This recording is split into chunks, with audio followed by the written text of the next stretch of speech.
Good evening, everybody, and welcome to 3U English with your host, Michael Schmidt. Not really your host, your teacher, and happy to be with you for this summer.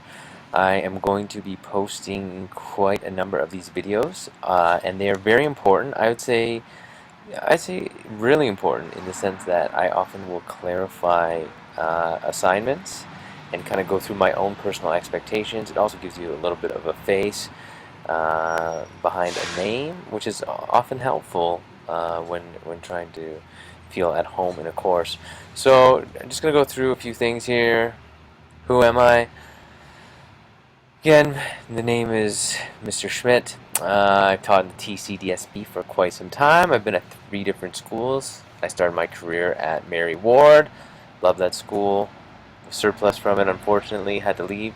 Went down the street on Steeles to Brébeuf College, where I taught for 7 years. A lot of English. I did some philosophy there as well, and I coached a lot of basketball. And I currently am working downtown at Bathurst and Bloor at Monsignor Fraser, which is the alternative wing of the school, or sorry, of the school board. A really interesting place that serves a lot of students who are looking to complete their, who are transitioning out of their community school and either need a few more credits to graduate and head off to college or university, or for students who just are not enjoying the mainstream. So, a couple things you should know about me. Let's just see if we can pull up. Oh yeah, there it is. There's one of my children. I'm married, and this is Riel. He's my eldest son. And I just had another son. Well, I didn't have him. My wife just had him on Friday night. Little Saul came into the world. Better call Saul. So, as you can imagine, my timing, the reason I'm telling you this, besides for your own interest, is that I won't always be online, and I will be online at sometimes unconventional times. Now, I do try to check my emails fairly regularly, but just so you have a general sense, if you need to get in touch with me during the day, I will probably be on for about 2.5 hours mid-afternoon, and then at night, as soon as my child goes to bed at like 9:30, 10-ish, I will definitely be online for a few hours. And for a lot of you that will work, because a lot of students I find work between 10 and 1. But for some of you it won't. Morning, I will definitely try to get in touch and answer all the emails that I can. But some days will be a little bit hectic. And if I'm ever offline, like for a full day or for full 2 days, or if I'm leaving for the weekend, I will always let you know, and I will send that in the, or I'll post that in the news feed.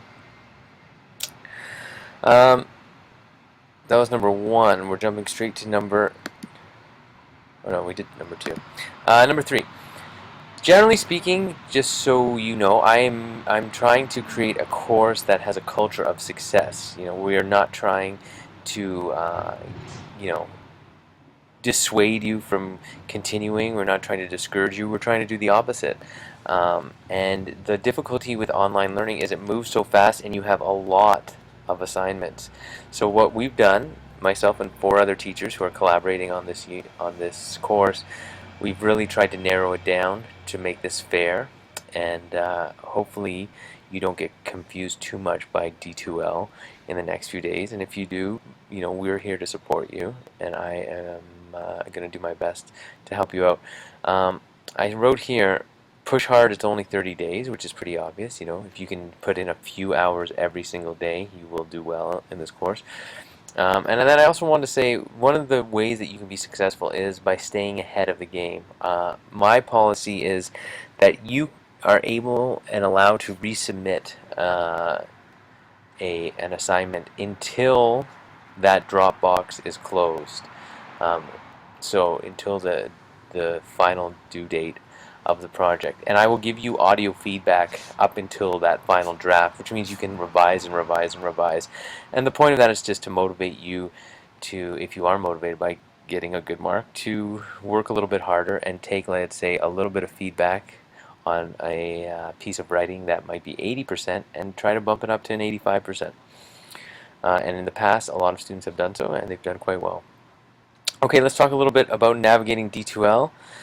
D2L sometimes is confusing, and oftentimes we post information in a lot of different ways, and you can get lost in it because if you enter through one direction, then you might miss some of the signals. And I'm mostly here talking about what you need to do versus what you don't need to do. So let me give you an example of that. Let me just pull this up. So this is a normal shell. You should be able to see most of that. If you go to your course home here, you should have all of these categories. There should be a calendar. This is quite helpful because every Dropbox will be listed on here. However, the calendar doesn't tell the whole story because there's more to do than simply Dropboxes. Okay, so the major categories that you need to worry about are Dropboxes and discussions. If you go to your Dropboxes, Unit 1, there are 4 major assignments, okay, and they always list a due date. And the due date does not mean that the box will close. It's just a suggested time frame for you to get them done. And if you don't get them done by then, the Dropbox will not close. However, I will close all of these Dropboxes a week later. So you will have an extra week to work on them, and then after that you will not be able to post in them again. Unless, of course, you've consulted with me and we've discussed and worked out a deal. Okay? So that's the Dropboxes. The discussions are more interactive. Oftentimes you'll have to comment on each other's work. And you can see here for Unit 1, there's 1, 2, 3, 4, 5, 6, 7. So there's 7, you could consider this 11 different assignments for Unit 1, which sounds like a lot, but some of them are more important than others. And then if you go, to the news feed, for instance, this is the news feed. I just posted this and I gave you a breakdown of all of this. So here are the 4 Dropboxes that we talked about with the due date. It's all written out again here. And then here are the discussions, 1, 2, 3, 4, 5, 6, 7.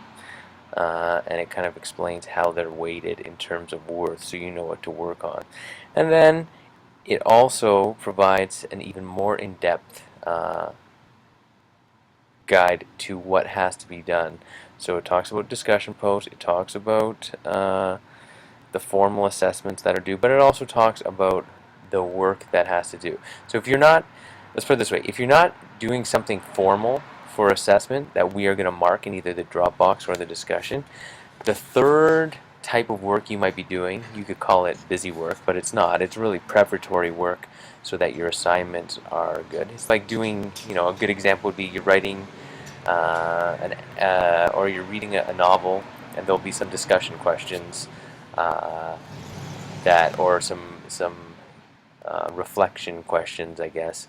And the way that you can handle that is by putting it in a kind of blog. It'll be kind of a continuous journal, blog. You could name it whatever you want, but you can put it in the e-portfolio and experiment with that. If you learn how to save all your work in there, eventually I will be able to access it all, and I'll get a sense of what you're doing in each part of the course. Okay. If that's not clear, you can always send me a question. I put it there. So Unit 1 is posted. You do not have access to Unit 2, 3, and 4. If you need to work ahead because for instance, that you're leaving for a week, you can write to me and I will share that information with you. But generally speaking, this moves at such a pace that you probably don't need to be overloaded by Units 2, 3, and 4 right now. However, looking ahead a little bit here, Unit 2, you need to be reading Shakespeare. So Midsummer Night's Dream, you need to get yourself a copy and start reading that. And then Unit 3, there's 3 novels to choose from, and you should start thinking about those as well. 3-Day Road, Kite Runner, The Book of Negroes. This is your option, but you should start with one of those. Okay? So that's all for tonight. It's 1:32. I'm going to go to sleep because my child will be up soon. And I look forward to getting to know all of your writing. And, don't hesitate to ask questions. Both there's public forums where we can support one another, and there's private email where I will support you as well. You really want to take advantage of this opportunity to get an excellent mark. If you're going to be working during the summer, you may as well make it worth your time. Okay, and I will do my best to help you out. So start off today, tonight, in the morning, and just get started by telling us a little bit about yourself in the discussion forum, and then you can slowly get into the beginning of Unit 1. Thank you very much. Take care.